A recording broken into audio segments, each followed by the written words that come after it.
Arizona. We're going to share our thoughts with that versus the Tech Alpha. And then everyone got to see the Tech Alpha. And a lot of questions around it. I think there's a lot of, positives or say, yes, this looks phenomenal. And there's also a little bit of worry there as well. So hopefully after today, well, we're as we edge closer to the release, if you have any questions or just ask us the experiences that we had, well, hopefully we can provide a clearer picture. But here with our panel today, it's a great bunch of lads. That's a great bunch, isn't it? So we'll go around the table and I'll get everyone to say a few words and say hello. We'll start off over that direction, in which we have Giuseppe Nelva, editor-in-chief of Simulation Daily. You're very welcome in, Giuseppe. Hello, everyone, and nice to be here. Thank you for the opportunity and your viewership. Sweet. Next up, we have Vasco, lead editor with MSFS Addons.com. Vasco, I was raging I didn't get to see you over there in Arizona, but sure, listen, there's a beer on ice somewhere for us. How are you keeping? Yeah, I'm doing great. Very excited for what's coming on our way. The last 4 years have been a very fun ride, and I think the next 4 years at least are going to be even better. So I think everyone should be really excited about what's coming. Sweet. And next up, a man with no introduction needed at all, Sergio Costa, the what was the word we used? The dawn of the helicopter mafia. You're very welcome in, Sergio. Sergio, of course, we got to spend some time over in at Expo and, of course, at in the Grand Canyon. And yes. Well, how are you keeping? I'm okay. I'm super excited about this new version of the sim. Can't wait to see what's coming. What we saw in Grand Canyon was fantastic. The Tech Alpha, well, we'll talk about it. But I think we're getting a new golden age for flight sims. So really excited to be here. Thank you for having me. Sweet. And last but not least, a man with even less need of an introduction. It is that of BlueGames, the creator of content. Blue, you're very welcome in, man. How are you? Yes. Thank you so much for introducing. Yeah, good. I'm just glad to be here. Excited for 24, obviously, and there's so much to unpack. I mean, I can't believe it's almost here. I'm just trying to keep myself busy for a couple weeks. You know what I mean? Until it gets here. But yeah, excited. Sweet. We have timers counting down the days, hours, and minutes. I mean, that's where it's at for us, right? But we do have a couple of questions. I'll ask a couple of questions and we'll try and answer them. But just again, going around the panel, we all got to try out a different build of the sim. Right. I mean, the Tech Alpha, which came out a few weeks back, we had the opportunity to try out something different, and that was over in the States. So I suppose starting off with maybe Giuseppe, if we asked the question, what was the earlier build like? How did it feel for you? Where Flight Sim 2024 was going? Finally, I actually would not call it an earlier build. I would call it a different build because Tech Alphas, from what I've been I have a lot of experience in the gaming industry, so I hear developers tell me about Tech Alphas a lot and betas and whatever. To create a Tech Alpha like that takes months. So basically, you need to branch out that specific part that you're gonna turn into the Tech Alpha months before, and you don't even have that many developers working on it because most of the developers obviously are gonna work on the main simulator, the main branch. So it's probably gonna be a 3, 4, 5 developers working on it for 3-4 months. So probably the Tech Alpha is the older build, and what we tried is probably a newer build because it had more things. So, but in the difference was a pretty stark for me. What we tried in Arizona was a lot better. You'll never have to struggle with trimming your balls again. That's right. It's impossible to accidentally cut yourself. You can use it to trim any part of polished and tested to be shown to journalists and to influencer, whatever. They're not going to show you an untested, unproven build because that's very risky on the PR point of view. So obviously, but I think it was a very impressive build. It was. I actually did not have much time with the Tech Alpha at all because I was in Japan and I didn't have my gaming computer. I tried the Tech Alpha on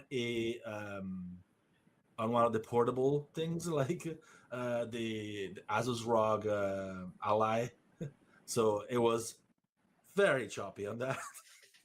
But yeah, I just had time to dabble a little bit in the options and whatnot, see if it actually works, and it does work. On if you crank down all the detail, it works on that kind of portable little computer. But they tried the build that we tried in Arizona was very very impressive. It had problems that any alpha, like anything 3 months before launch has, but I am excited for it, and I was impressed, very impressed. Sweet. And Vasco, I mean, the work you've been doing, we say 4 years because we're just going by the years, but I mean, you've been looking at flight sims for quite some time. Your experience over in Arizona, seeing the sim, and I suppose just the whole 2024 thing. I mean, from your perspective, is there anything that has really stood out for you when you're looking at this based on all the content you've covered with MSFS add-ons? I mean, is there anything that's really shouting loud for you? Yeah, I think the key takeaway for me, from what I've seen and from what I expect from MSFS 2024, is that it's going to be like we are in the golden age of flight simulation, but especially now for general aviation, because that's the kind of flying that I feel people will see the most differences. Because of all the changes on the terrain, which is a key new feature of the new sim, I'd say airline pilots will not see as much of that, because they take off from an airport, climb to 40,000 feet, and then land on a big airport, and that's mostly the same experience. And what you will see from above will be generally very similar. But for those who like to fly the small airplanes in small airports and backcountry flying, bush flying, those I mean, MSFS 2020 was already a big change and a big evolution for that kind of flying, and now with the MSFS 2024, it's another revolutionary step for GA, and Sergio will have the opportunity to talk about that, I'm sure, for helicopters as well. Those who fly low and generally slow are in for a very, very fun experience if everything goes well. What a great segue. You'd swear we knew what we were doing. Well, you swear I knew what I was doing. Great segue. But Sergio, yes, I mean, look, when it comes to helicopters, I mean, it's definitely your forte. I mean, that's I suppose where your passion is. From what you've seen so far, what are you impressed of, perhaps? And is there anything there you're not as impressed? Well, yeah, helicopters are kind of my thing.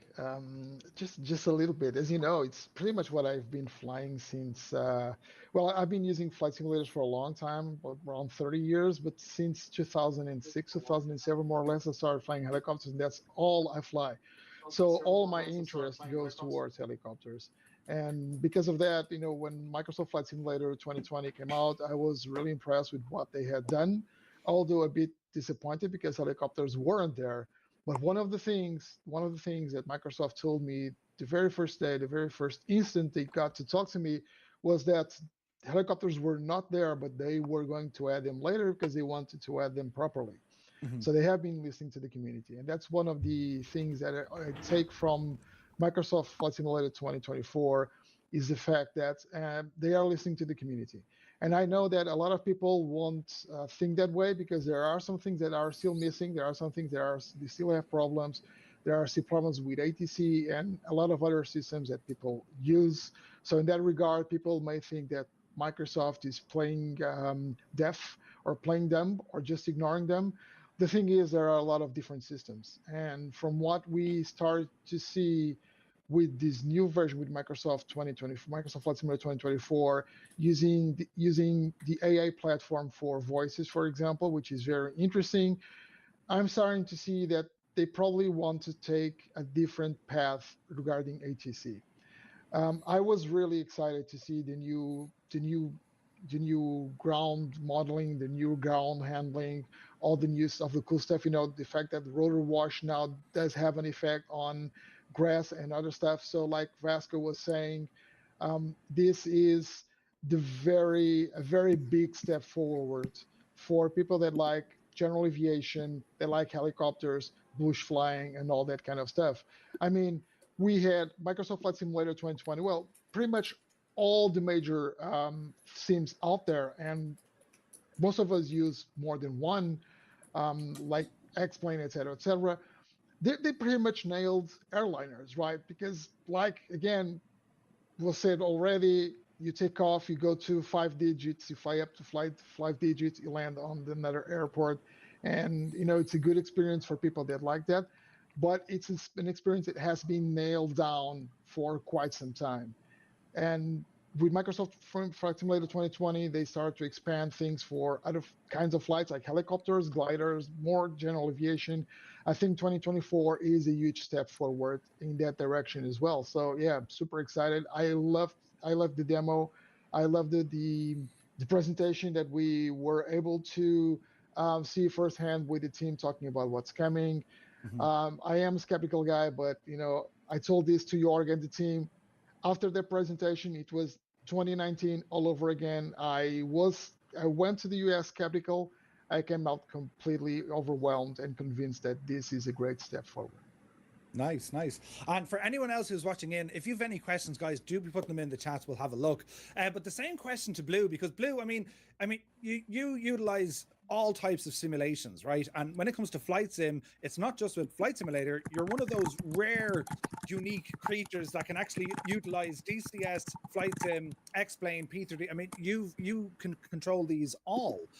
So when it came to Flight Sim 2024, when you first got a look at it, you have a lot of experience from all the other sims combined. So again, same question. I mean, did anything jump out at you to say this is really cool? And did you see anything that kind of caused a bit of worry? Yeah, so my initial reaction, honestly, cause we were part of the first day of previews, and so it wasn't completely ironed out, and so it was a bit worrying because we didn't really get a great quality gameplay experience initially. But once they kind of got those bugs figured out after our lunch break, it was much easier to run in. But even then, I mean, it was still a few bugs here and there, and it's just when we played it in person in Arizona, it was like, okay, this is cool. This has a lot of really good potential, but there's a long way to go here still. A lot of things need to be kind of fine tuned. Like it's honestly one of my first times getting to play a game that early. So I get it. I understand that it's alpha things you gotta figure out whatever. And so I still found fun. Like you said, I do play a lot of different sims, a lot of different flight sims, and so honestly, like there's no other flight sim like Microsoft even 2020 right now. And so 2024 is a major upgrade. And I think what I tell people is that if you're like into low flying, like GA or helicopter flying, this is a day one for you. Like you're going to be impressed. You're going to love it. All the stuff that happens close to the ground, whether it be the crops, the dirt on your aircraft, bush flying, helicopter flying, the missions, all that kind of stuff like that has really been focus heavy in 2024. And if my airliner people, because there's a lot of those people as well, is like, well, what's in it for us? A lot of them are looking at the sim like, it looks the same, right? Because you, like you said, you go up to like 40,000 feet, and everything looks the same in 2020 versus 2024. I think the biggest difference there is actually kind of a bit more the weather implementation. A lot of people have been complaining about there being a lack of turbulence through clouds, and the clouds in general, the weather in clouds is much more immersive, much more enjoyable and interesting. That the clouds are larger, the way they react to the aircraft is much better. The airflow simulation has been improved. And then coming down for landing and getting the ground physics and the trees. Like one thing we always talk about is that one thing that makes Microsoft 2020 special versus the other flight sim that out there is that when you're on approach, and you can think about this in any other aircraft, when you're on approach, seeing the trees fly underneath you, right, gives you a sense of speed and height, which is really cool. And because they're so like clustered together, you know what I'm saying? It's like you get even more of that immersion. And so in 24, you get the similar feeling, right? But they're 3D. They're now 3D. And when I was flying in the Tech Alpha, I was impressed because I could see trees all the way to the horizon. Like I was like, wow. Like I was flying out in the flatlands of the Yukon Valley in an X Cub, and I was just following the river, and I look to my left and I see trees as far, I mean, as far as the eye can see. There's no mountains in the way, there's no hills.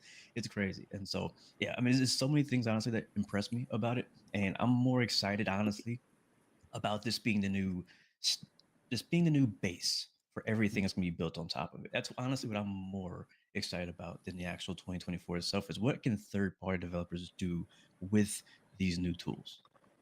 Sweet, sweet. Well, I'm going to ask you directly the next question, but then I invite our panelists then just to jump in as well. We'll have a bit of fun with this. But is Microsoft Flight Simulator 2024? Is it still for core simmers? I mean, all the new features that we're seeing with the likes of the career mode and the missions and, you know, the virtual tourism, is it getting more like a game, or do you think it's still holding up to being a simulator? And Blue, what do you think on that? Yeah, so strongly disagree with people when they call Microsoft Flight Sim 24 a game, and I understand why. I get it because it definitely has some gamey and gamified features, right? But at the end of the day, at its core, it's basically take Microsoft 2020 and add like a couple game modes to it, right? So if you were already only using free mode before to do whatever you wanted, you know, fly airliner, fly helicopters, like whatever it is you were simming, right? You can do that still in 24. It's just now, all right, they've added more things for you to do outside of free mode. So if you want to go into the world photographer and do some photography stuff, because it's the thing. Yes, we're in flight sim. Yes, we're niche, but there's a lot of interesting other parts of aviation. And I was actually talking to somebody recently who, like, they're an aviation photographer. That is their actual job. Like, they go out there and they just take photos and GoPro shots in different crazy locations. That's an actual job. And so are all the other things that are in the career mode. And people are saying, oh, all these careers and, you know, helicopter rescue and Bannerton, it's all gamey. Like, well, I mean, at the end of the day, X-Plane is a game, P3D is a game, DCS is a game. You know, like all these are actual games. None of these are real. Like, come on, none of these are real. And so the only difference is with Microsoft Flight Sims, they've added assistance to help people who don't understand, you know, how to start their aircraft or don't understand how do I go and tow a banner? How do I begin to try and do firefighting, right? Like they've added assistance and things like that. And you can turn all that off, which is what I'm going to do. Because I see myself as like more of a core simmer. Like I want the full immersion. I want to learn how to fly the aircraft from cold and dark. I want to take off. I want to fly out to the AO or the wherever we're going, right? And I'm gonna do everything myself. That's the way I like to sim. But what Microsoft 2024 and Asobo and Microsoft are doing is they're trying to cater to a much larger audience. And we have, how many is it, Murphy? Like 5 million or some crazy amount of people. 15 or something, yeah. 15 million. Yeah. 15 million users. 50 million people who are playing Microsoft Flight Sim. You think all of them know how to fly a plane? No. Think about before 2020 came out, right? Think about the flight sim community before 2020 came out. Let's just rewind back for a second. We probably had what, maybe a million or two, maybe, like when a big thing happened. And so 2020 comes along, adds 10 million to that, right? And now there's a bunch of new people who are getting into the community and learning from the beginning. And they're going to graduate. Some of them are going to just, this is not for me. But some of them are going to continue to learn and do more and do more and do more all by themselves. But my point is, I'm going to make my point here, is that all the career stuff are careers. These are real life careers. This is not just, oh, let's go and take let's go do this for XP, for example. Like you're like, these are actually careers that they're simulating, and all the things you can do in 2024, you can do or have an ambition to do in real life. And so that's why I don't believe it's a game, yes, but at the same time, it depends on how you play it. Mm-hmm. Mm-hmm. Yeah. Microsoft solved a few issues with them. They're trying not just to give people more to do, but they're trying to solve other issues as well. One of the things that people talked a lot, and again, this comes from them listening to the community. Again, like I was saying earlier. So one of the things they wanted to solve a few issues. One of them was the fact that people had no way to actually learn how to use the sim, how to fly aircraft. And those career paths that they are introducing is a way for people to actually be able to do that, which is completely optional. Like Blue said, if you are using free mode and you want to continue to use free mode, that's up to you. You can continue to do so. Microsoft Flight Simulator 2024 is not taking anything away from Microsoft Flight Simulator 2020, is building on top of what the sim already is at this time. So you have that ability to learn if you have no other ways of learning. And yes, you can argue and say that there are a lot of YouTube tutorials out there. There are a lot of things that people can read, but this is obviously completely different. You have lessons inside the actual sim that tell you what to do, and you can advance. You can start with taking your PPL and go commercial, multiple engine, helicopters, etc., etc., etc. So there's something they can do. Like Blue was saying, these are real missions that actually aviation does. Aviation is not just being a glorified bus with wings, and I'm not talking about Airbuses or Boeings. It's a bus with wings, bringing people from A to B.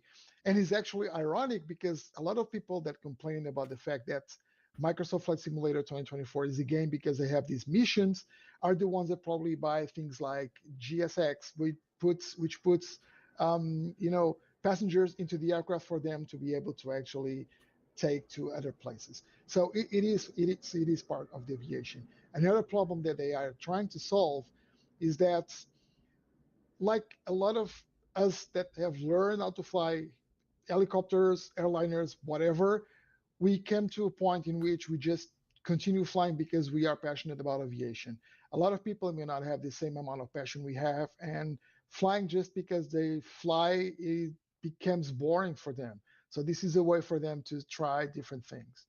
And one of the things that I think they also solved, which was I don't think it was a problem, but I think it was something that's, well, it's not a problem because people don't actually talk about it, but I think it's a very nice byproduct, is the fact that by introducing these missions, especially photography, again picking up on what Blue was saying, the photography missions will bring people to get to know other parts of the world that they probably wouldn't visit unless they had some kind of challenge Yep. or some kind of thing to do Yeah, inside the I game. agree with them. So to those people that are shouting that Microsoft Flight Simulator is a game because they have missions, you are either completely misunderstanding the concepts, or you just want to bash the product because you want to bash the product, Yeah. seriously. Because I don't see any reason for And for someone y'all bashing the to product, look at just something go that bye builds on bye. top of the Just go bye product bye. and say that it is destroying the product for some reason. I think it's crazy.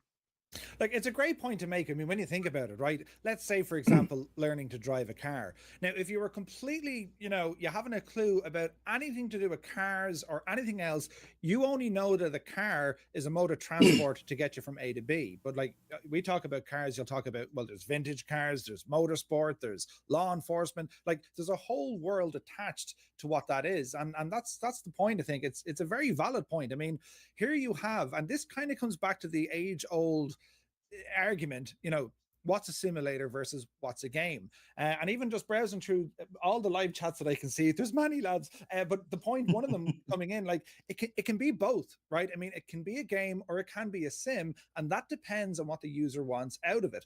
I would say, I mean, for me, if I want to go learn a procedure, a real world procedure, there's a huge cost, right? The cost of entry to do that is huge. If I can replicate that to the best I can in a flight sim, well, then it's a simulator, right? I mean, it's simulating a something. And I think what they're doing with Microsoft, it's balancing the whole thing, right? They're not going to necessarily go down one rabbit hole to say, well, we're just going to make sure that prop wash physics are the most realistic, and that's our thing. But at the same time, they're not kind of saying, well, insert coin and we'll give you another life and you can keep flying. So there are differences definitely there. And it's up to the user, really. What are you getting out of it? Is it a sim for you? Are you simulating a something, or maybe you are gaming? I don't think there's really a positive or a negative depending on what your answer is, right? I mean, I know plenty of folks who would look at flight sim as a game. I know a whole lot of folks who would look at it as a sim. Vasco, what do you think? I mean, where are you? Yeah. On the fence of this? Yeah, actually, I think it's perfectly okay to think that Microsoft Flight Sim is, especially now, as much as a simulator as a game. Because what I feel Microsoft is trying to do is both broadening the scope of what Microsoft Flight Sim is and trying to reach new audiences, but also at the same time, it's going deeper into what is the core of Flight Sim. We have more advanced avionics, we have more advanced flight dynamics and physics, we have more airplanes, more in-depth and realistic airplanes. And at the same time, they are trying to bring a whole new audience, which perhaps, if I look back at my own history and probably yours as well, I didn't start flight simming 10 or 15 years ago as a simmer. I started almost as a gamer. I had a fascination with aviation. That's how you I get started, pulled into it. flying and goofing around FSX. You start playing around with it, and then you're like, oh, this is so cool. You can do this and that, and you can learn all this nice stuff. Trying to be as realistic as possible. So there's a path that I think is common across most of the audience of Microsoft Flight Simulator. So, and especially now with MSFS 2024, we will see, I would say, a gamification of the platform, but that doesn't take away anything of what makes it a simulator, if you know what I mean. Because, like Sergio was saying, by adding the career mode and the missions and all that stuff, they're not taking away any of the experience that hardcore simmers have enjoyed for years. Mm-hmm. It's just another module that they are bringing in and that people can play around with. I'm sure a lot of new folks will love it. I will love it. I'm sure it's going to be very fun.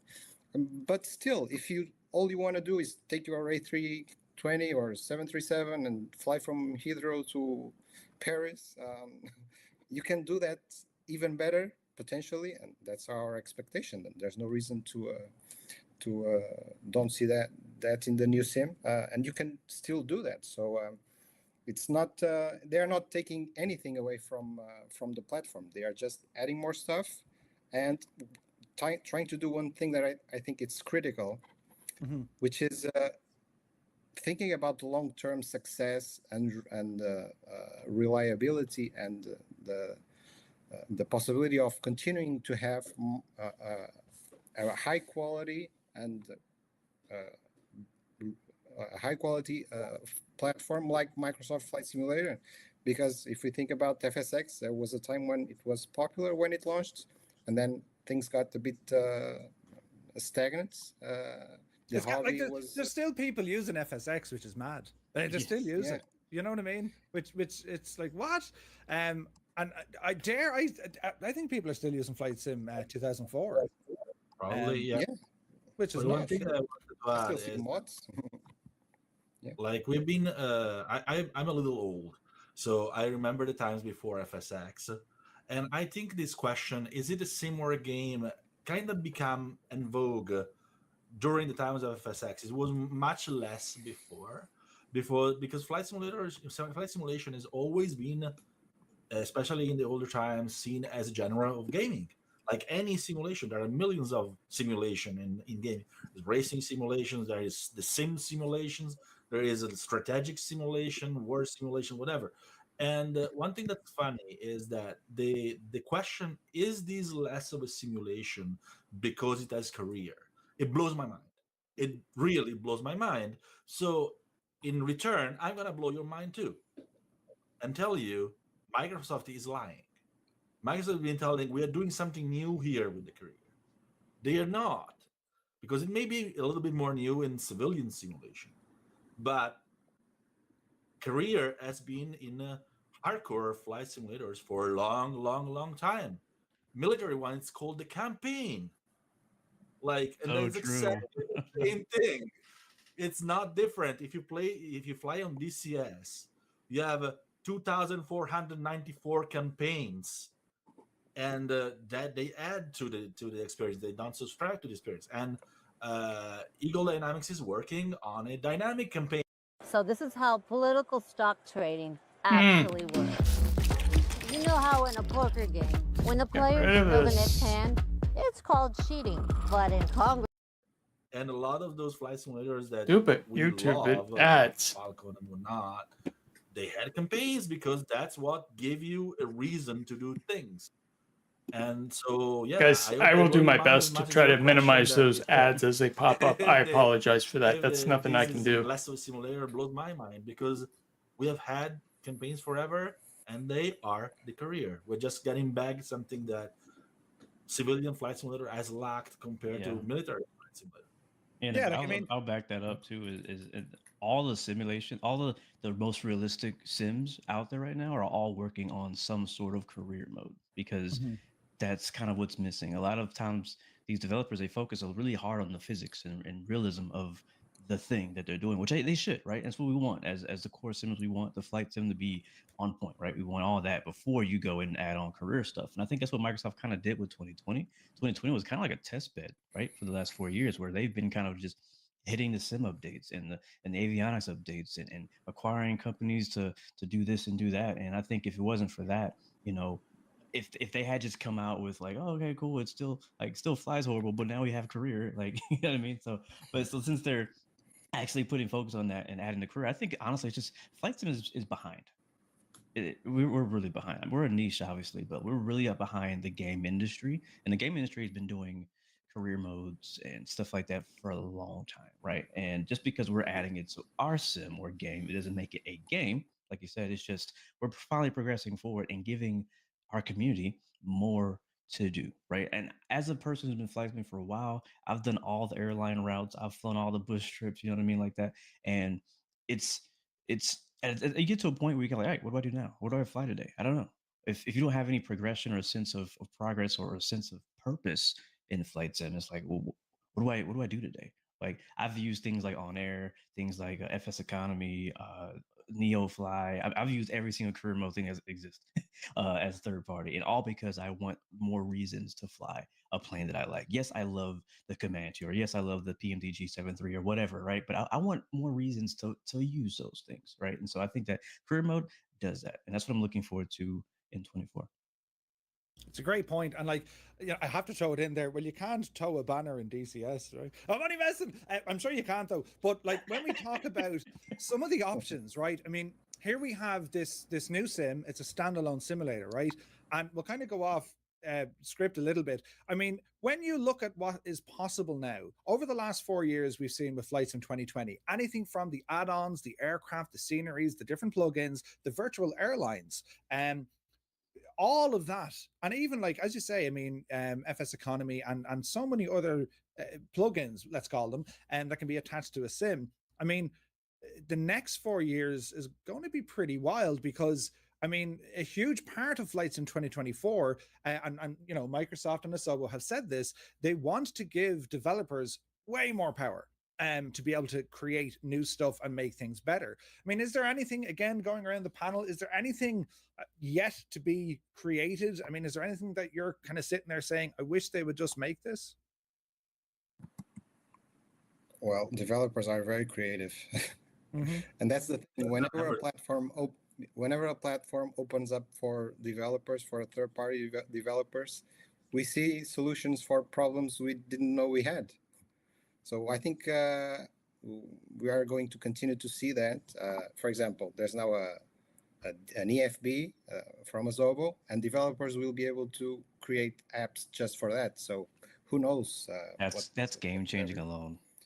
Yeah, that's going to open so many possibilities.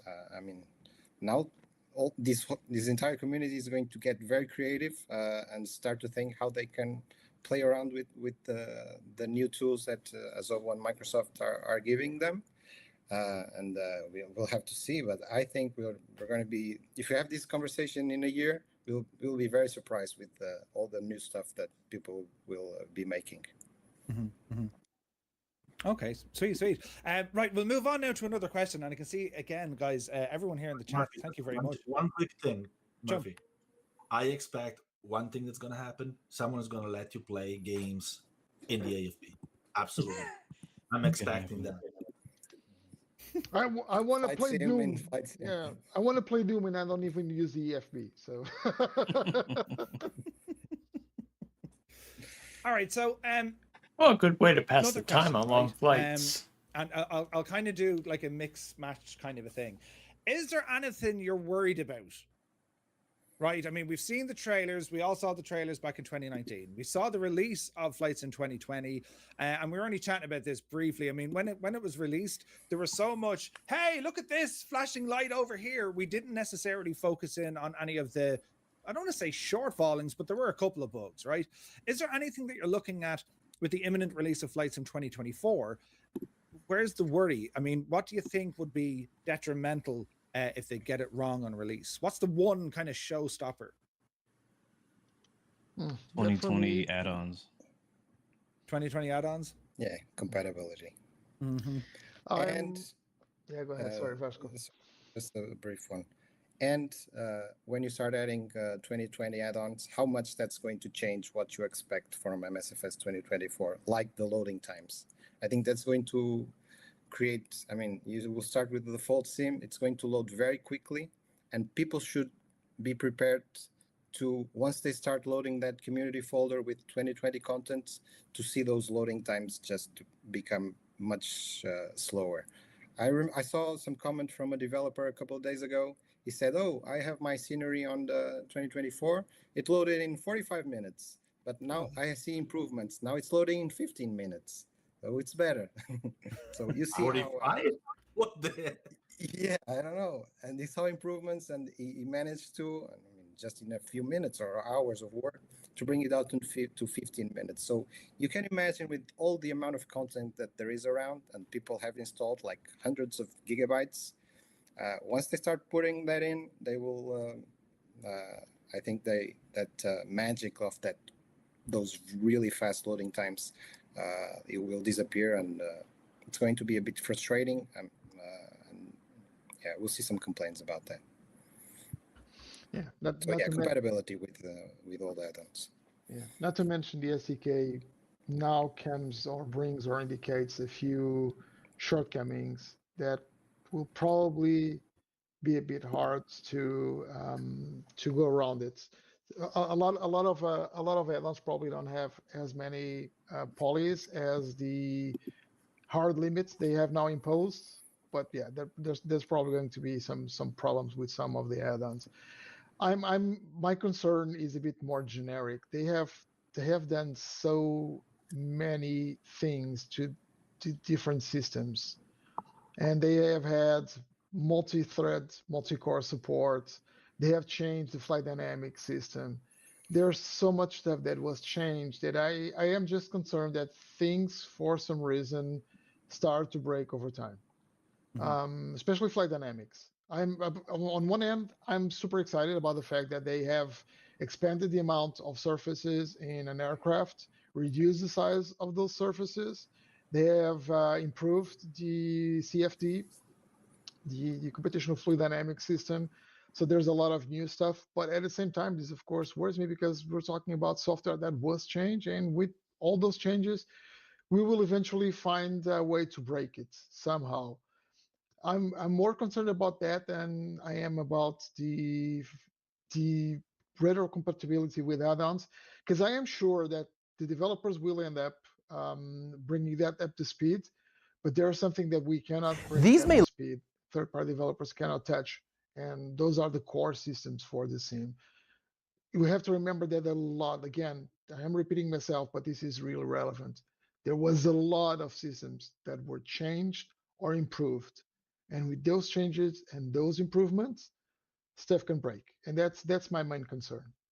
Well, I suppose like it leads us nicely in, right? I mean, we're talking about flight dynamics, how they're gonna be different in 2024. We've all experienced that, right? I mean, we have similar feedback to say, no, they definitely feel different. But when we look at the tech, and as Sergio says, flight dynamics, they're a huge thing. But then we got to look at, they're moving the client. I mean, this is now absolutely an internet required product, this new thin client, and server loading, how's all this going to work out? The data consumption, right? I mean, when we talk about how things are going to be different in 2024, I mean, what do we think? I mean, is this a step in the right direction, as in, yeah, make the whole thing online and it'll be faster loading? Or is this, no lads, there's a huge issue here? I have mixed feelings regarding that, Murphy. To be honest, I think people are freaking out because of all this, and they actually have freaked out with Microsoft Flight Simulator 2020 when Azobo started talking about streaming. And I think that when people hear the word streaming, they immediately start thinking about Netflix and that kind of stuff, in which the content is not actually on your end, it's being streamed, and you are watching the content as it's streamed to your computer. Streaming in this case, it's something different. What Azobo is doing is, instead of you downloading 130 plus gigabytes into your hard drive and everything loads on startup, we are downloading a lot less, and only the stuff that we need is being downloaded. So for example, the default aircraft are not going to be downloaded to our machines until we want to actually use the aircraft. From then on, it will be on our computer. So it's not like they are streaming the aircraft in real time and we can only fly because we have internet connection. The aircraft will be on our side. The thing that concerns me is the fact that, because this is a kind of a rolling cache system, on the long run, we may have a bigger use of bandwidth because there are some things, for example, that there may be, for example, a helicopter, an aircraft, whatever, that I've downloaded 6 months ago and I haven't used it. And I have been flying around the world, so I have been downloading little pieces for different regions. And all of a sudden, I want to use that aircraft again, and it has to be downloaded again from the marketplace or whatever. That's a concern that I have. Other than that, I don't think it's an issue. And I think people are just blowing this out of proportion. For a lot of people, and I'm probably one of them, I'm including that group. I don't fly well. Perhaps I will start flying more on different regions of the world because of the new mission system and the photography mode and whatnot. But I tend to fly on 3 or 4 different regions around the world, and I just fly helicopters. So I have like, I don't know, 15, 20 helicopters installed. I don't even know how many. So I have a very limited subset of things that I use. So for me, in the long run, I'll probably download a lot less than I would have to if I had to install 130 plus gigabytes on my machine, of which I would only use like 10% of that. So again, I have mixed feelings. I don't think it's going to be an issue, but time will tell. I have I think to say about this because I think most people think that the cache is going away, like the ability to download stuff manually is going away, but they clarified pretty clearly that you're still gonna have control on what you download. You can the content manager is still going to be there, the rolling cache is still going to be there. So if you want to pre-cache everything, if you want to like pre-download everything like you did it before, you still can. That power is still in your hands. So I think the thin client and the ability, the streaming and whatnot, is an added advantage for people that have a lot of bandwidth, and they can do it so that they have more bandwidth than space in their SSDs. Personally, I have a lot of space on my SSDs. I have like 4 SSDs all dedicated to Flight Simulator. So what I'm gonna do is I'm gonna manually download all I know I'm going to use a lot, and then that is absolutely going to lower my my download requirement by a lot. So you can still do that. That's not going away. So don't worry about that. As long as you do have internet, you're probably going to be able to find a good balance between that pre-downloading and downloading on the fly when you need it. Yeah, like it's again, like we got to see it release first. I think we all want this thing to be brilliant, right? We all want this thing to release and be exactly what we're able to see, and we just want it to work, right? There's a nice segue again here. So some of the questions coming in here from our audience. So a couple of guys asking VR headset experience, including that with the Pimax Crystal Light partnership, right? There was a Pimax at the global preview, and some guys got to use it. I got a chance to use it, and I think Sergio, you got a chance as well. Yeah. And when it comes to VR in flight sim, right? Is there anything good or bad? I mean, I think this is the first time we were actually seeing a VR manufacturer being an official partner, right? I don't believe another VR provider has done this before. I could be wrong. What are your thoughts on that? I don't know. I don't know. Look, here's the thing. I'm not trying to be cynical or anything like this, but I perhaps Microsoft and Pimax are actually collaborating with each other. I see this more as I wouldn't call it a marketing stunt, but it's marketing. From my perspective, I think it's marketing.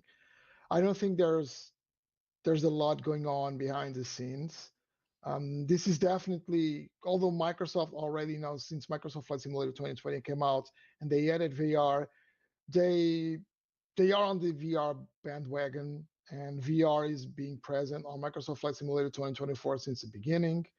There are quite a few headsets out there. Microsoft Flight Simulator works on all of them. I don't know a single headset in which Microsoft Flight Simulator doesn't work, with the eventual exception of the Windows Media Reality headsets that may stop working altogether because of Windows 11. I don't think there is a huge advantage because Microsoft was already on the bandwagon. It's not like Microsoft was ignoring VR, and now because of this partnership, things are going to change and they are going to be more VR friendly. They had that concern, and we addressed those concerns with Microsoft when we were at the event. We talked to them. A good friend of mine, Jose, the VR pilot, has been in contact with both Pimax and also Microsoft, and they had the headsets back at the global preview event. So in the general in a general way, I think it's a good thing that Microsoft is looking at VR very seriously, but I don't really believe that's going to be a big advantage for us consumers with this partnership, with the eventual exception of perhaps some, marketing stuff that's going to happen because maybe some price drops. We saw price drop very recently where it was just $10, but okay. It's yeah. Perhaps we'll see some, I don't know, some bundles, something like that. In that sense, if for some reason we had some good discounts in the future on the headsets, that could help get more people into VR. That could be a good thing. Other than that, Murphy, really, I don't see a major advantage right now. We don't have any indications of right now from either Microsoft or Pimax that something revolutionary could come into the sim or VR in the sim. Like I suppose, like me using it there and using it now, it is very, very good. And like again, it kind of goes back to our previous question because I see folks are still putting it in there. Like internet speed, just to be clear on this, I think we had a 12 meg connection in Arizona. And it was around 12. It wasn't very fast, and that enabled us to get the experience that we got, including VR. And yes, there was jankiness in the menus, and there was jankiness kind of when you're going into different options. But when you're flying during the flight, I mean, for me, that thing was smooth as butter. It really, really was. And in VR as well. I mean, it was butter smooth, which is great. We have to consider one thing that's important. Like the event in Arizona was actually pretty much the harshest test you could have for the internet connection, because we were literally in a village in the middle of nowhere, like a couple of kilometers from the Grand Canyon, and in a hotel. So unless, I don't know if like Microsoft did something special there, but I don't know if we're sharing the hotel's connection. But I can promise you that if you live in a city that's decently connected, your internet connection is probably going to be better than what we had in the middle of the desert. Yeah, and we were like 30 guys or something, all in connection. Yeah, 25 at the same time. So yeah, it was fine. What are your guys' thoughts when it comes to explaining if premium deluxe aircraft are going to be available from 2020 and 2024? I mean, I get it now, but like I had to kind of sit down for a while after trying to figure it all out. I mean, how do you feel the transparency was? I mean, the understanding is any premium aircraft that you own in 2020 are going to be converted over to 2024, right? That's what I understood. Yeah. So basically, the way I had to kind of explain it to myself is that if you own Premium Deluxe in 2020 and you have like, the 787 and whatever else is in part of that, and you come to 2024 and you only buy the standard, you're still going to have your Premium Deluxe aircraft, even though you got the new standard. So you don't have to go and buy Premium Deluxe again if you don't want to. And I think that's the best way I've had to explain it to myself. Yeah, I have that impression as well. You do get the premium stuff that you had from 2020, but if you only buy the standard in 2024, you only get the new standard aircraft from 2024. You keep everything you already had. Yeah, the main question I had was switching between different platforms. Like if you are on Xbox Store versus Steam or whatever, like I'll be very I know they kind of said that it's supposed to translate, but I would be nervous if I was trying to translate between Steam and Xbox or Microsoft Store, because those usually in other games that I've played usually don't talk to each other. But yeah, I was York said that they're supposed to. I was surprised when they announced that you get to keep your premium aircraft in 2024, because I totally did not expect them to do that. Yeah, they didn't have to do that, like to let you keep the 787 in 2024. They could have simply told you had a premium, you gotta buy the premium because you're still getting a lot of advantages, like something that people don't really think about much. You get big discounts in buying aircraft in the store, for instance, the Microsoft ones, when you have the premium, the premium and the premium deluxe. So you get a lot of stuff, and the fact that they actually let you keep the aircraft if it works, because it's surprising for me. I think what might be even more clear for us who already own 2020 is to instead of have an aircraft list that only shows the new planes and not include the 2021. Just so you know, what am I upgrading to? What am I getting if I get the standard of the deluxe, premium deluxe, aviator edition, whichever? But then again, is it the case or is it not the case? I mean, if you have a 2020 premium aircraft, right, is that going to go into 2024 as a 2024 native aircraft, or is it coming over like as a converted 2020 aircraft, meaning you don't get the new features like walk around or it's available in the career? I mean, that's I my believe doubt it's as native. well.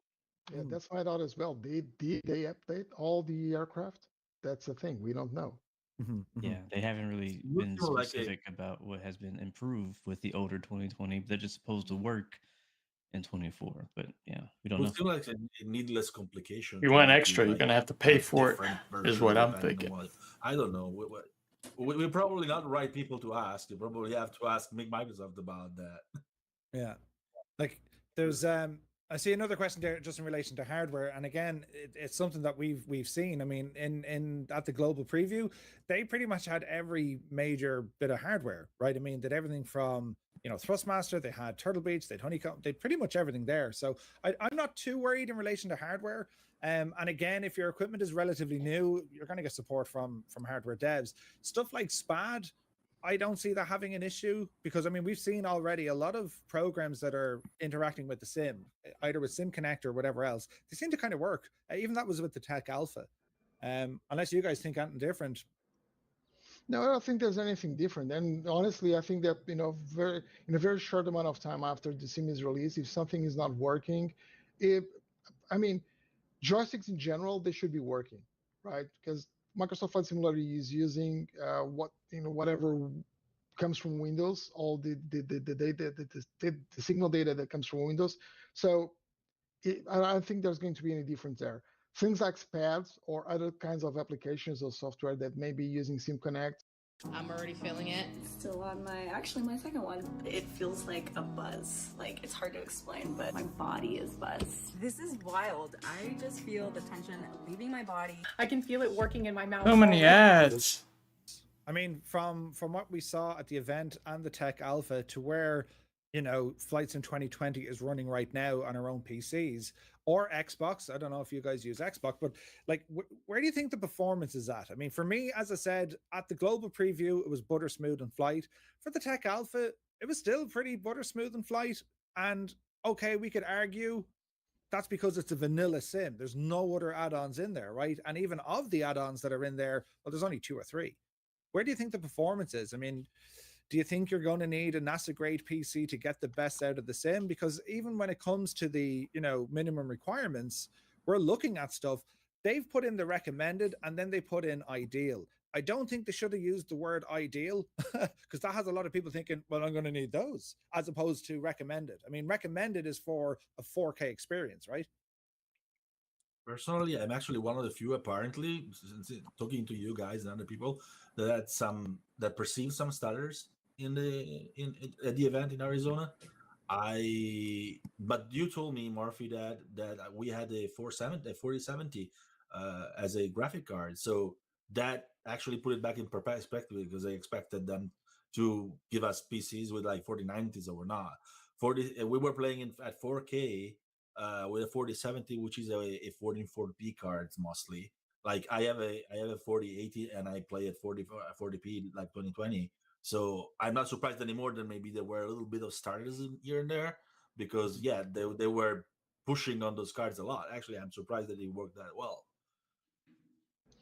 Yeah, I think that is another point where people are just freaking out as well, Murphy. Honestly, from we cannot actually get a good perspective of how things will be with the tech alpha or with what we saw at global preview event, because we're talking about older builds.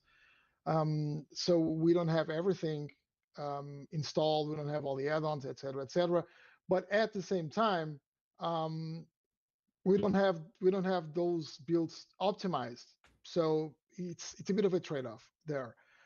From everything we heard on the presentation, from the fact that, and not just the presentation, but even with previous interviews that where I talked to Sebastian and I saw others asking Sebastian and Azobo and Microsoft about what's being doing, what they were working on in regards with Microsoft Flight Simulator 2024 and performance. There were areas, and when I say this, I'm not saying that everything in the sim will be this fast, but there were areas in which, because of how things were now being changed, especially with multi-threading and all that stuff, that were 10 times faster than before. Of course, they also add other stuff. So, for example, the ground scenery, the amount of mesh, the amount of polys that the ground now has is 4,000 times bigger. So they are adding more stuff into the sim, but at the same time, they are also optimizing performance. What I'm telling everyone that is emailing me or messaging me and asking me on comments, et cetera, what it is that I think they should be doing, I always tell them that if their computer is running Microsoft Flight Simulator 2020 without any issues, sit down and wait. Get 2024, give it a try, use it for, and this is a piece of advice I give everyone that gets a new sim. Use it for a week or two before starting bloating it with add-ons, just to see how the vanilla sim works, to see if the hardware is able to sustain everything that is needed to run the sim. And if you are happy with it, yeah, just start bringing your add-ons into the sim and keep monitoring things. If you're having some issues, try to troubleshoot them before spending money on hardware. Don't go buy the latest CPU. Don't go buy a 4090 if you have a 3080, for example. Don't get 65 gigabytes of RAM just because Microsoft said it. You said it perfectly, Murphy, because they say it's ideal. Yeah, I mean, it's also ideal for me to buy a Ferrari to drive on the Portuguese roads. But I cannot drive it more than 120 kilometers an hour. Well, I can, but I shouldn't, right? So is it ideal? It may be, but it's not something that I would spend money on right now. Wait and see, guys. I know everyone is very excited about 2024. I know everyone wants to have the best performance possible. I like to buy shiny new stuff as well. I would love to get a 4090. I would like to get an upgrade and buy a super mega computer, but we probably don't have to. The stuff that we have right now, it's probably more than enough. So wait and see. I have faith in what Azobo has done. I also know that some things will probably go wrong on launch. It's software, guys, and I'm a software developer, so I know what that goes. So software does that, but don't jump into spending money on hardware before really making sure that you need it. An important point about hardware, guys. They're gonna probably announce the 50 series of graphic card at CES and releases them right after. So if you wait until January, the simulator you're gonna have a lot of time to between November and January to assess your performance and see what you want. And you wait for January when the new cards are gonna come out, which means that the new cards are gonna be there. So if you want to splurge, you can. And if you don't want to splurge, you can buy the older cards, the 40 series for cheaper. So wait until January before you buy anything.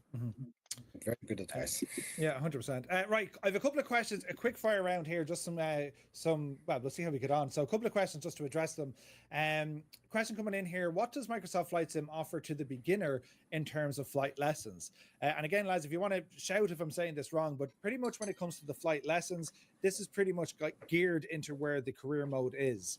It's going to pretty much hold your hand and guide you through the different types of flying that you can do in the sim, right? Yeah, basically.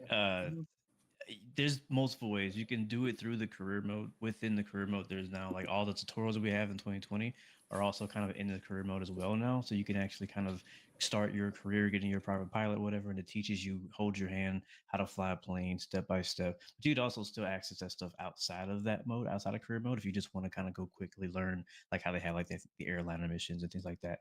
So, but yeah, we were kind of mentioning it earlier about new people getting into the sim. This is the best time now because of 2020 and 2024. This is the best time to get into Microsoft Flight Sim because there's actual in-game tutorials to teach you how, like, what is an aileron, right? What is a rudder? Like, those are things. It's funny when I talk to my real world friends and I'm like, yeah, press the rudder. Like, what's like, is that a gas pedal? Like, you know what I mean? Like, they don't know, they don't know. And so there's kids, there's adults, there's people getting into Flight Sim for the very first time. They don't know these basic things that we already know. And so Microsoft does teach you that. So yeah, I wouldn't worry about that at all. Sweet. Next one there, questions in relation to model matching and LOD. So again, the model matching, until the sim is released and we get to see it in either the multiplayer format, that's where model matching comes in, or if you're flying with AI traffic, what we've been told, they've added a ton more of AI aircraft, as in the models of that aircraft. They've all different types of Boeings, Airbus, and they have a lot of GA gone in there as well. Now, whether that translates to a better multiplayer model matching experience, I don't know, because again, when you look at the 2020 limits that we have, a lot of the multiplayer model matching mismatching, right? It comes down to what way a developer or a livery designer has a certain code of information in the file. They got to identify the ICAO of that aircraft. And if they don't do that, well, sure, the sim is going to say, right, that's an Airbus 787 Dreamliner Max. It hasn't a clue what it is. So it's going to draw what it thinks it should be. And that's where we're getting these issues. I don't think we're really going to know until full release, but certainly the vibe from what I heard from Jorg, we've added so many more AI models, that's definitely going to help. So fingers crossed that's going to be the case. And then when it comes to LOD, I think there was something interesting there. Again, that's really only going to happen in a multiplayer environment, because this kind of answers the question as well with a working replay mode, which we didn't get to see a working replay mode. I'm sure we'd all love one, right? And flyby cameras and all this jazz. We haven't seen it. It's not in the tech alpha. We do know that they're working on it, right? They have flight control replay as part of the team. They're working on a replay mode. Whether or not that's going to be good to go on release date, we don't know. But when it comes to LOD, this was interesting because this comes back to our thin client. The idea being you only need to see, hence you'll only download what you need. So for example, if you're looking at the exterior of an aircraft and it's zoomed at, let's say, 50%, well, it's not going to give you what it looks like at 70% or 100% zoomed in unless you actually move the camera in, right? Which means it's using a different LOD for that aircraft. That's kind of interesting because you don't need to, like, I think was it Seb who said during the presentation, lads, if you have a camera set up and you're looking at a left engine and you can only see the left engine, it's not going to bother rendering a right engine. It doesn't need to. You can't see it. But when you start moving across, it'll appear, and there you have it. You know what I mean? Yeah. That's the strong impression that I had from my experience. It's that the sim is overall very heavily optimized, and even going back to what we were talking before about performance, and there are a whole new bunch of LOD levels. I mean, it's much more aggressive in the ways it's going to give you the data depending on the distance that we're watching. There are a lot more of different levels this time, and I think that's going to be very important to keep the performance at least as good as it is right now in 2020, despite the increased levels of detail. And this will impact, I think, a lot of the experience with regards to the multiplayer experience, but also specifically, and this is something that I'm very curious to see how it changes on the final version compared to what was my experience on the global preview event, which was that I felt like, for example, the ground detail, which is a key feature of the new sim, the LOD there, it's something that I felt like it could probably be optimized to be viewable from higher distance, for example. I felt like most of the detail, the big levels of detail on the ground, were mostly seen already when we were on the ground. And flying at like 100 feet, I didn't feel like there was much of a difference looking down.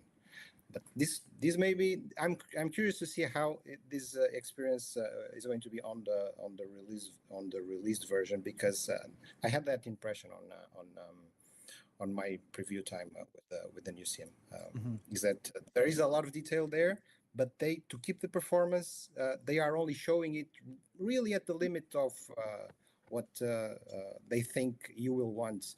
And I think that people, especially when they have performance headroom, they will probably, like they tried with MSFS 2020, they will try to find ways to increase those to reduce those viewing distances and try to tinker with the sim to get that visual eye candy. Yeah. Next jump in question. Do you guys use multi-monitors? Because there is a question there. I didn't get to see multi-monitors over there. I am aware they're updating some things. So, I mean, if you have a home cockpit, and at the moment, if you don't want a virtual cockpit loaded in, you got to do some stuff, right?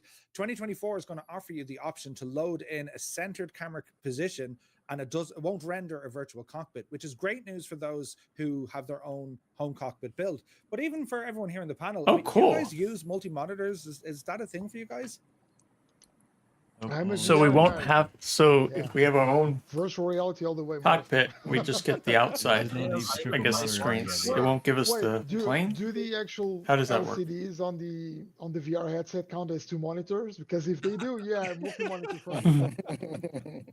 Well, I have 5 monitors around me, but only one is dedicated to the simulator. I have Navigraph. I have a lot of like different stuff on them, but I only use one flat old style monitor for me, and no VR, no nothing. Okay. What are your thoughts on this? The improvements or changes to the core flight model, flying aircraft. How did they feel, or did they feel the same, or do they feel more realistic or less realistic? More realistic. Yeah, it I'll felt say. less. Yeah, I would say. Sorry. It never felt to me. I know some people sometimes say this, that MSFS 2020 sometimes feels like it's on rails. I never had that feeling, and in 2024 I feel like it's even less on rails. From my experience, the aircraft, the way it behaves in the air, it feels really organic. I'd say it's very organic. Personally, I'm not a pilot, so I can't really speak for the realism, but I can absolutely speak to the fact that it felt absolutely 100% different from 2020. And if I have to say that this aircraft feels alive, I think from the simulators that are available now, I think that's the most that I can feel that it feels alive. Of course, I can't say it feels realistic because I'm not a pilot, so I've never actually piloted any aircraft in my life. But I definitely think it feels more alive than any other simulator I've tried so far. I don't think the time we had to try the sim was enough to make a proper assessment, at least for me, because I need to go through a lot of time with the helicopters to be able to understand what's going on. There's a lot of stuff that's going. The technical alpha didn't bring helicopters, so I didn't have more time. I had like less than 90 minutes total at the global preview event to try it. It felt different. The H125 felt unstable, which is good. It's not a bad thing. I felt like I had to be on top of the helicopter a bit more than with the default Bell 407, for example, or the Cabri G2 or other helicopters. Things near the ground felt a bit different. I felt more the in-ground effect. I love to see the downwash of the helicopter affecting grass on the ground. It gave me better perspective of where I was in regards with the ground. Of course, VR helped, but the fact that they have some movement on the ground helps as well. Like the guys were saying, it feels different. It felt a bit more organic.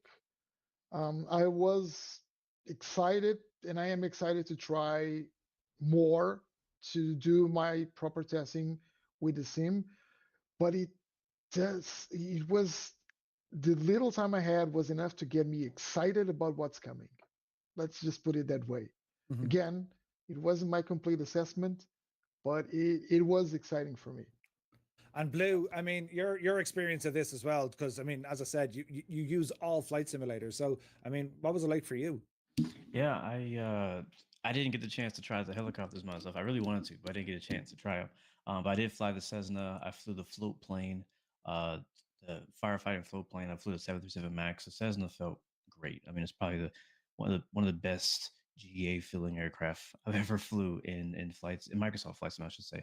The float plane felt really good on water. Like the landing on the water was really fun, really cool. It felt cool. Like the way like all the waves actually have collision now. So it's not just like this flat glass plane that you're landing on. Like you're actually gonna get crashing against those waves, depending on how large the waves are. You can actually feel that in the aircraft, and then also the visuals of that too, seeing the water splashing and the wake behind you is cool. The Max itself, the 737 Max, which I was really curious about, right? Because it's a big debate about airliner physics in Microsoft Flight Sim, and so a lot of people were like, "Man, does it feel good? Does it feel better than 2020?" And I think it does. Definitely feels significantly better than 2020. It's not like a night and day difference. I wouldn't say that, but it's definitely an improvement. It didn't feel like I was flying a Cessna when I was flying a Max. It actually felt like I was flying an airliner. It had weight to it. Now, I didn't like, he said, didn't really get proper time to really go through all the tests. So, I mean, I would take that with a grain of salt, right? I think it's not going to be until we get to final sim, we get to try out all the planes to really give our really final assessment and fly them like we normally would fly them with our own flight controls, our own settings. So we really know what that feels like. But I would say all around, flight model felt a lot better. And in the Tech Alpha, minus the global preview, but at the Tech Alpha, I thought flying those aircraft felt amazing. The X Cup felt great. The 172 felt great.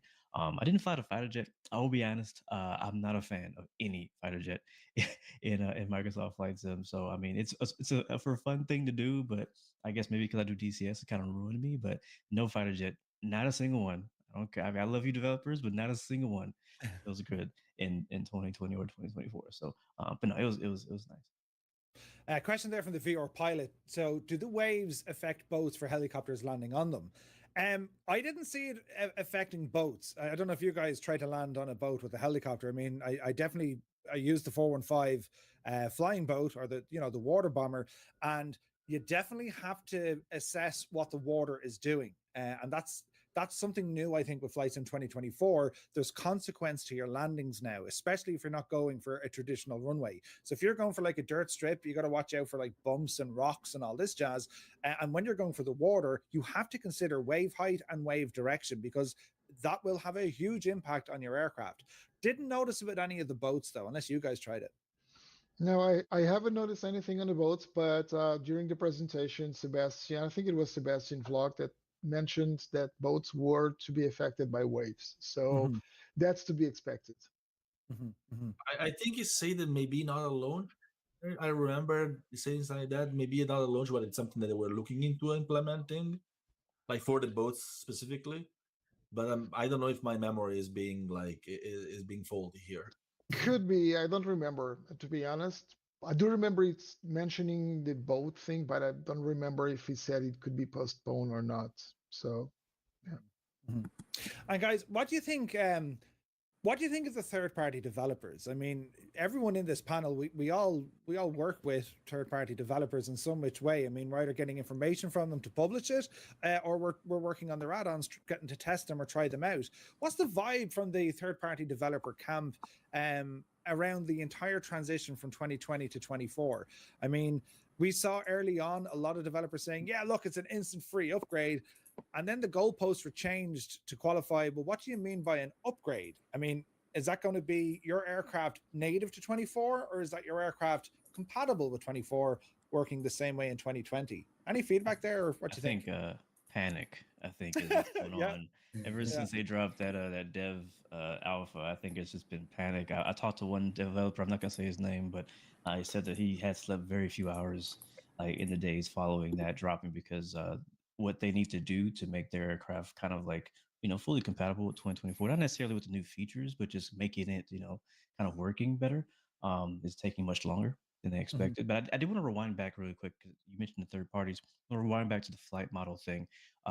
So I think we got to be very careful with the flight model when 24 drops because a lot of these developers, or if we don't upgrade an aircraft, like if an aircraft you've been flying in 2020 gets ported over to 2024, it might not be using the 2024 physics and flight model.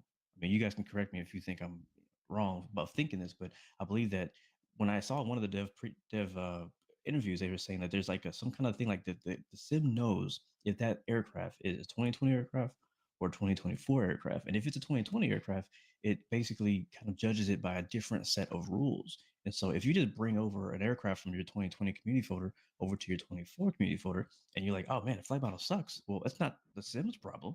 That's because you brought over a 2020 aircraft. And so I think we got to be very careful when we're comparing our flight model experiences in 24, because for one, for third parties who haven't updated to take advantage of all the new airflow features and physics features, those aircraft are probably going to feel pretty close to the same, or they might even feel a little wonky because some of the in-sim airflow simulation has changed, right?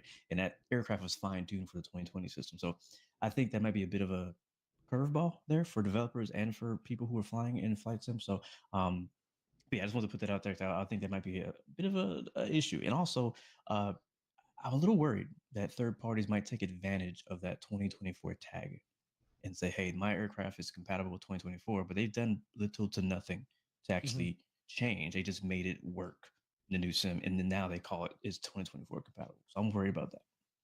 One thing that's for sure is when they launched the tech alpha, the dev alpha, there were some issues, and of course the dev alpha was also not only to give developers the ability to. Now at select Costco locations. Before Navage, I was not living my best life because I could not breathe. Constant nasal congestion, constant blowing of the nose. The huge difference is the fact that Navage pulls it out. It's very gentle in the sense of when that suction happens, it's our end so that it works seamlessly. Because the stupid issue YouTube is not that the aircraft is not compatible. I'm trying to watch something and they have to throw ads. Bugs that need to be solved. So maybe now developers are panicking a little bit because they see that the aircraft don't work correctly, but it's on Microsoft to change and to fix those bugs so that the aircraft do work correctly on launch. So I think things are I've been looking at their live stream that they did with the SDK a few days ago, and they already fixed a lot of those bugs and they're preparing to fix more. So I am not ready to give up the idea that like most add-ons are going to work without problems at the beginning. Of course, they're not going to have the 2024 native features, but Microsoft is on it, and and I've been hearing like good things about how responsive they are. You brought a good point, Blue, because there's one thing which is an airplane being compatible, 2020 plane being compatible 2024 doesn't exactly mean it will work flawlessly. And one of the things that you said that concerns you with developers just slapping the 2024 sticker, that shouldn't work. It can work because we have seen stuff on the marketplace that are working. So some developers selling stuff that they shouldn't.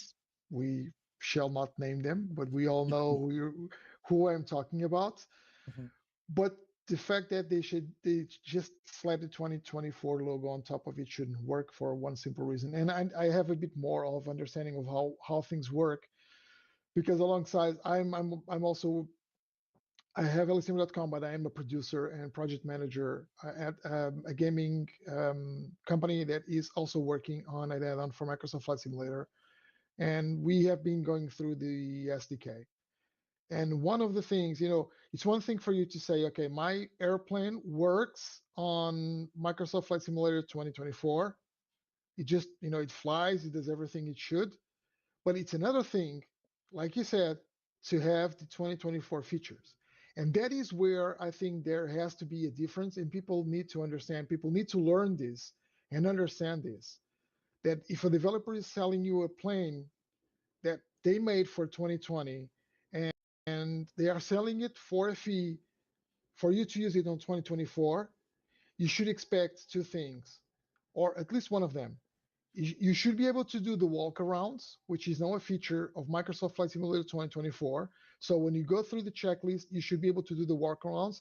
That's a feature of the sim that all new aircraft should bring.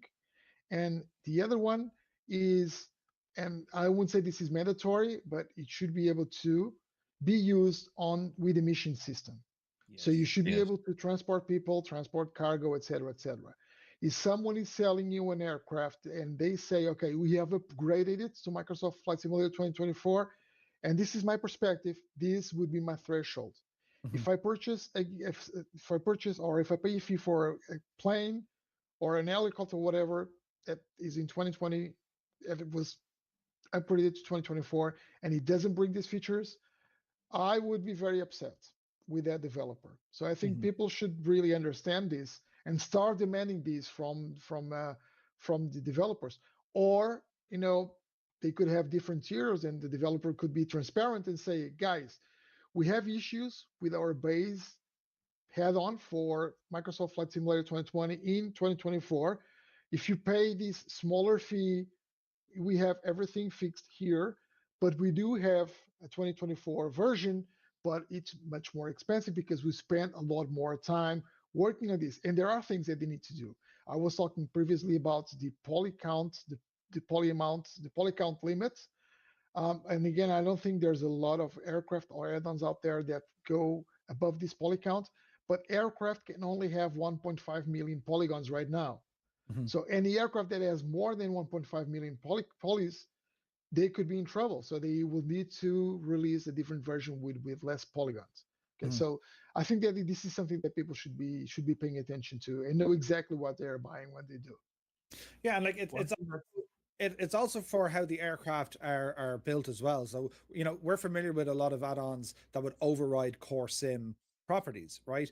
Well, that's no longer going to be a thing in 2024. They got to make them their own original piece, which should kind of help with core stability, I suppose. So you're not overriding a font or you're not overriding a core system. I think, you know, when we look at developers and the challenges that they have, there are two upgrade, or hang on, that's the wrong word. There's two ways to get content. You either have a conversion, and I imagine for the most part, the third-party developers, that should be a relatively quick fix. You know, Jorgen Seb said it could be a day's work or even less, and that's a conversion, and that's what the current SDK I think is aiming to do. It's providing third-party developers to get their current add-ons working inside a new simulator, but they still behave like they do on 2020. The upgrade part, that's what Sergio's saying, that's where they need considerable development time. That will take time because they're making these aircraft native to 2024. And then what Blue is saying, well, if someone is going to sell you an aircraft that's native to 2024, well, how do we safeguard this? There are new ways that, you know, devs have to sign off on things. Asobo will still do their internal quality check, which, you know, with the nicest way possible. I've yet to see good quality control. However, there are new rating systems coming into the marketplace because you're going to see a overall rating, but then we saw there was going to be a current rating. So say, for example, we buy an aircraft in November 2024, and 6 months later, the developer has not updated it for whatever reason. Well, we can give feedback based on the recent recommendation. So if it starts off at 5 stars, 6 months later, it could be at 2 stars. And that's really helpful for us, especially when we browse a marketplace. Do you know what I mean? So yeah, I'm hoping that makes things go that little bit easier. Our last question coming in here, and I got to mess with this, and I even did it with the Tech Alpha, and it comes around seasons, right? I mean, I'm sure you guys all had to go with the seasons in it. And I'm unsure if anyone else copped this. Seasons work so far as you change it worked in the Tech Alpha a little bit buggy, but I landed me plane, right? Landed now. What I didn't, I landed it beside the field, right? And I changed the date. And early in the year, I'm looking into a field and I can see, oh look, there's like weird kind of weeds in here. And as I increased, or as I moved through the months using the the InSim calendar time gadget, the crops got bigger and they became crops. And then as I went back into kind of wintertime, it became a plowed field. Did you guys experience that? And have, what are your thoughts on the whole transition between the seasons that they've managed to pull off here? It looks fantastic to me. And one thing that I noticed, I'm that's something I'm hobby looking forward to myself as well. I have a lot of pictures of different places and in my portable hard drive at different time of the years. So for instance, I had a picture of Mount Fuji taken from beyond the lake in June, and I went to the simulator and I pulled exactly the same location with the GPS, and I put the same date in it, and it looked the same. And I was like, what the heck? That's crazy. Like down to the color of the trees and whatnot. Of course, there was a little bit of approximation, but the reproduction of the scene was really, really good. And other places, I've tried 3 or 4 or 5 places around the world at the same time, and at the setting the date at the same time. And it was impressively close, but with the lighting and the color of the trees and whatnot, and the type of trees that were there and whatnot. So I was really impressed. I'm going to go back one thing really quickly though, because I don't want accidentally to throw third-party developers under the bus a little bit. There is a caveat about the workaround. Sorry, the missions and whatnot. If you're not on the marketplace, on the official marketplace, your aircraft won't be rated to participate in the missions. So that's a problem on Microsoft side, not on the developer. So we need to say that, because otherwise it's not the developer's fault if they're not in the marketplace, because it shouldn't be obligatory. So I think this is actually one thing that I think Microsoft should solve, at least post launch, because we can't have only the aircraft on the marketplace that can participate in missions. Otherwise, it's not the developer's fault if they are limited that way. Anyway, like seasons are great, fantastic. Especially with the amount of time Microsoft is taking to onboard new developers and to accept the add-ons. I know guys that have literally been waiting since 2019. Oh my God. And they aren't in the marketplace yet. So yeah. That's crazy. And like, I know anyone can apply depending on what they want to get out there. Even in the most recent dev stream we saw from the marketplace folks coming on, the questions regarding freeware. I mean, it's still not like it's, if there's a demand for it, they'll do it. But I don't know, lads. Like, think of Forza. Do you remember in Forza you can make like a skin for your car and like people share all of that stuff? And like, I think they're missing a huge opportunity here. Now, I'm sure it's going to be hard to moderate, but I don't know. Like, there's so many creative people in our community, and I'm only like talking about liveries. And yes, we have the scenery gateway idea that'll come back at some stage. I just think we've seen this with the third-party developers. When you have the publisher and you have the developers of Microsoft and Asobo, they build us the sandbox. It's the third-party developers, I think, that really kind of push things forward. And we know Microsoft know this because, well, they've onboarded a lot of these first-party devs. There's a great team of people who are now making the default aircraft in the sim. They're no longer default aircraft. Any builds are in there. High performance are in there. Like, we're getting a lot of great first-party aircraft as default. But I still think an awful lot more could be done by opening things up a little bit and just injecting it into their own marketplace, because failing that, we'll always have to use the other resources. And there's nothing wrong with using that, but it keeps a very strong divide between a PC pilot and an Xbox pilot. And I think that's an issue. And unfortunately, if you think about it, the A380 that just came out, that everyone is mad about, everyone loves it, that's not going to have missions. Because that's not on the market. It will never be. In saying that, no, I think they didn't say they could do it. This is only said on Wednesday. Jorg was chatting, saying that when fly-by-wire, the A32NX, that was first on the marketplace, and then they changed some code, what they were building, and they took it off again. And then he kind of said they don't want to say it yet, but they think they're okay to inject this back in there again. I mean, put it this way, right? They kind of have to. The A380X is probably the biggest release. End of story, lads. The A380X is probably the biggest release in recent memory of the sim. Why would you not want that in your own infrastructure? And this might be conspiracy, but I builds is pretty close to Microsoft. They might not want that fly-by-wire on the marketplace. Yeah. Well, for me, it's the biggest community achievement of the history of flight simulation, like straight out. I agree. Yep. There are some very particular cases because if you think, for example, there's Phoenix and the A320, which is very popular, and it's not on the marketplace. It's not going to be available for airliner missions.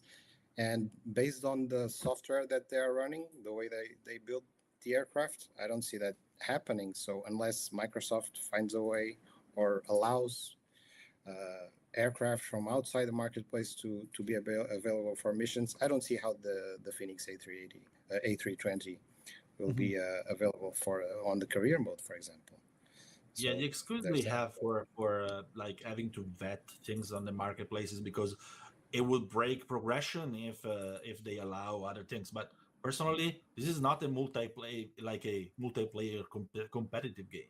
If I break progression on my own sim, who cares? Yeah, why does it matter? Yeah. Unless, of course, you look at my landings. It's very dodge. Right, we'll go around the table, lads, to kind of close out, which I've really enjoyed getting the chance to chat with you guys and reading all the comments here and all the chats that I'm watching. It's been super sweet. Again, we'll just go around the panel to kind of close us out. We are T-minus 16 days and 19 hours to the release of Microsoft Flight Sim 2024. What are your final thoughts? Anyone start jumping around? We'll start with Blue. Okay, well, I got one actually that I want to piggyback off of a recent discussion we had about the third-party add-ons for 2024. It's a pretty controversial one, but I did kind of want to get you guys' opinion on it. What do you think? And the same thing with the chat. What do you think about paying for upgraded add-ons for 2024 from 2020? Do you want to pay for them? Do you not want to pay for them? How much needs to be done for it to be worth it for you to pay again for add-on you already own in 2020 to buy it in 2024? That's a great question. That depends. I mean, how much work is done on it. Yeah, I mean, if we were just talking about the fact that for you to be able to have any kind of aircraft to be compatible with missions and to have the walk around and all that stuff, it really, I mean, I would pay a fee to get that aircraft to work on 2024 if I wanted to use it on missions, for example, which is right now the main thing for me.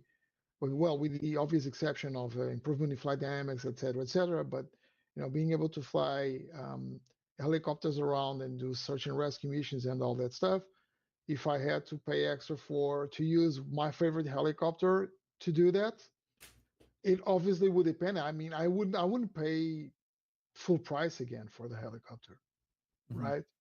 But if the developer, asked me, I don't know, $10 or $15 to upgrade, if the initial helicopter would cost me $39 or $40, which is kind of, well, 35 is probably kind of the average. $10 for an upgrade to add these features. Yeah, it's a third. Come on, it's $10. It's not like it's $30 again. Yeah, like I think, ideal world, you don't want to pay for anything. I want it all free and I want it yesterday and I want even more tomorrow, right? It's not going to happen because, our third-party developers, for the absolute vast majority, they're businesses. And if they're spending time developing on older aircraft, perhaps, or older add-ons that may or may not have been as popular as they wanted, or they are popular and they're bringing them into another sim, well, they're a business. I mean, they need to be paid for their time. That's how the thing works, right? I mean, yes, we can say, we want everything free. There's so many different developers, though, and they all have different tastes when it comes to this. Some scenery developers will charge you for a version 2. Other scenery developers don't. And there tends to be quite the gap in terms of quality versus one versus the next. So the whole thing it's quite big. I think, for me, it's going to come down to the add-on, right? I mean, if I'm passionate about an add-on, I will, without question, I want to support the developer. Why? Well, I want to see more. I want more from this developer. Dude, right? Make something else now. You want to see them succeed. That's kind of where I'm at. Because if you don't do that, it's what happens to that developer? They go out of business. Yeah, I think we'll see a bit of everything. We'll see both developers charging a fee, whatever it's going to be for upgrading to 2024 and taking advantage of the new features. But it will depend a lot on what kind of aircraft it is, and people will accept that more or less depending on exactly the kind of aircraft it is, for example, or airport. Because if you imagine if a developer is going to charge like $9 more for an ultralight to have a walk around on the new flight dynamics, that's a much different workload, I think, for the developer compared to someone who has like an airliner and needs to update it to take advantage of the new features. And probably the community will see an upgrade fee there on a complex airplane, much I'd say much more acceptable than a small cheap airplane or airport. So, and I think we'll see everything. And we also are going to see developers who will work mostly for free. There are some of them who are very connected to the community, and they will try to offer that upgrade for free for their users. So I think we'll see over the coming months everything between these both ends. I think it's scalable. I think it's scalable. Like, I mean, I'm not saying that every developer working on, ultralights or general aviation is a solo enterprise, right? Versus not every developer team working on an airliner, is a huge crew. I think it's very scalable. And yeah, I mean, it's going to be interesting for sure to see kind of what happens. The flight sim community we have a voice, right? I mean, it's amazing what we can do when we come together to say we don't like this, or no, we like this. So we have strength in numbers there as well. Pay you with your wallet. If you think an upgrade is worth it, pay for it. If you don't think it's worth it, don't pay for it. That's very simple. Ultimately, people will decide the value of their development time, and some people will make you pay because they think that development time is a lot, so they have to actually charge you for it. Some people will just take the PR win, because some people which has a value as well. Some people will just say we'll give you the upgrade for free, and they will get an advantage for that because of course it's a PR win. Mm-hmm. Sweet, great question, Blue. James, we should have started with that. I'm sorry. But again, okay, so a whole can of worms on that one. It's a great discussion though, because there's no right or wrong answer, right? I mean, you're going to get someone who says, yeah, I'm okay to support them, but there's a limit, or you're going to get people to say, absolutely not. I've already invested in this thing. I want this thing to work. But you're not going to get a clear answer. You can argue both sides of both scenarios, right? But again, right, we'll try this again. Any closing thoughts, friends? I'm done. As I said, we're 16 days, nearly 18 hours. Brilliant. What's your yeah, I can start. I'd say that there's all the reasons for the community to be excited, for the developers to be excited, even for Microsoft to be excited for the business that they have. There's all the reasons there, but at the same time, this is probably one of the most complex pieces of software in this industry, in the gaming industry, in the simulation industry ever built. So we should expect both things, both great things, but also some work to be done, some things that are not going to be as polished as we expect. So the message that I just like to leave to everybody is to be optimistic. I'm an optimistic guy, and everybody should stay optimistic, but at the same time to be patient for the work that's still going to be needed for the sim, for the developers, for everything to be at least in a polished and stable state as we have right now for 2020. It's a lot of stuff coming our way. The new sim, there's a lot of new features, new systems, new things that may work very well or may need some polishing. So we should be optimistic, but expect some additional work in the coming months and possibly even years for everybody. Well, personally, I think one thing that I hope Microsoft Flight Simulator 2020 brought a lot of new blood to the community, which was, I think, sorely needed. It was becoming a insular, a little grumpy community, I would say. during the years in which Microsoft was not there. And now there is a lot of new people that have brought fresh blood and fresh ideas into it, even between developers, because we have to remember that a lot of developers that started with Microsoft Flight Simulator 2020 brought new ideas into it. But on the user side, that's the best thing. They brought a lot of people. And I hope that Microsoft Flight Simulator 2024 continues this work, bringing more people into the hobby, because the more we are, the better. That's pretty much a given. Well, I am excited for 2024.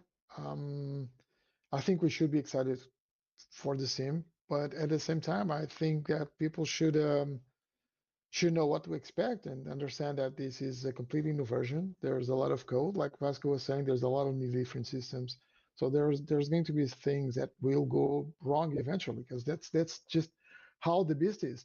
So what I would like the community to do is to educate themselves in what we are getting into, use common sense, which is very hard to find nowadays with people just going crazy. Are you still wearing enough layers to insulate an iceberg? That's why you need the new Bearskin Hoodie 4.0. Oh my the God. 10-pocket tactical micro fleece hoodie that blocks Commercial, wind, guys, repels commercial. rain, and regulates heat for incredible comfort, wherever you are. Going through the same as you, and they probably have the answer for the problems that you have. If everything else fails, take a step back, deep breath, and start from zero, start from scratch, see what could be wrong with your sim and how to fix it.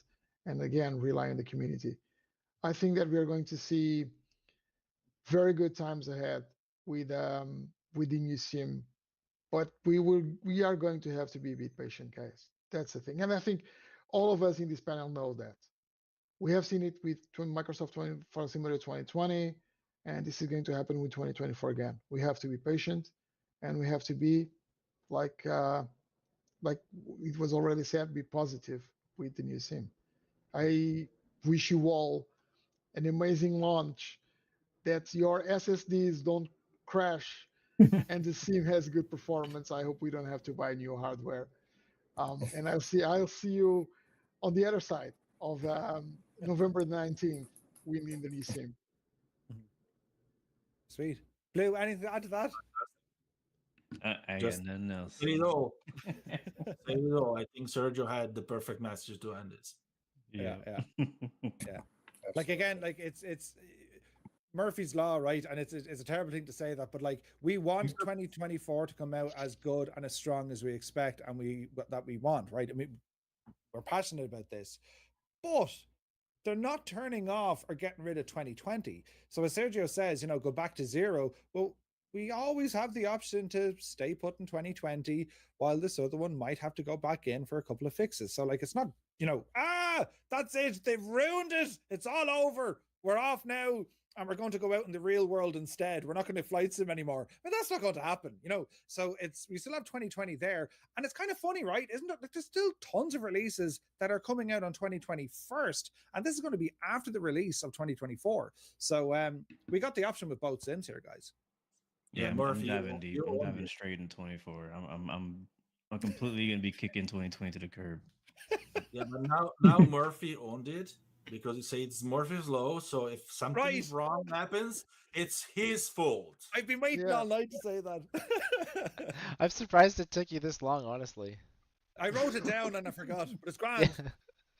Clearly. Well, my headset is beeping at me, telling me that it's time to wrap things up. So to all of our panelists in the great chat, thank you so much for joining us this afternoon. It's been a ton of fun. I've just been enjoying listening to you guys chat, both before we went live and afterwards. It felt like a great natural conversation. So thank you all so much. They've been here for at least the past, I think, 3 hours now. So it's high time that we can let them have a stretch and take a bit of a break. And on behalf of all of us here at Flight Sim Association, super grateful to all of you for jumping on today's stream. If you'd like to help support us, you can join join FSA for free. You can also become a captain and help us by just helping cover some of the costs of running these types of shows and live streams and Flight Sim Expo. As I mentioned at the beginning of those stream, if you all didn't see that, we just announced as of today a new partnership with Navigraph, where if you don't already have a subscription, you'll get an extra month for free, whether you sign up for their monthly or their annual subscription if you do that through our website. We also have a new partnership coming with another big name that I am not going to reveal quite yet, but that'll be coming out in the next couple of weeks. And in addition to all the excitement we have about Microsoft Flight Sim 2024, let's remember as well Flight Sim Expo 2025 coming up in June. The date for registration is December the 14th at 12 p.m. Eastern, as Phil just conveniently reminded me. So that is the first day you'll be able to get your tickets. As we have for every single one of our shows, it'll be that first $50 rate covering all 3 event days, Friday, Saturday, and Sunday, for our first 200 FSA captains to register starting on December the 14th. Once again, on behalf of Phil and myself, everyone else who helps out at Flight Sim Association throughout the course of the year, our wonderful panelists, the awesome chat, thank you so much for joining us today. And, well, we'll see how everything goes on November the 19th.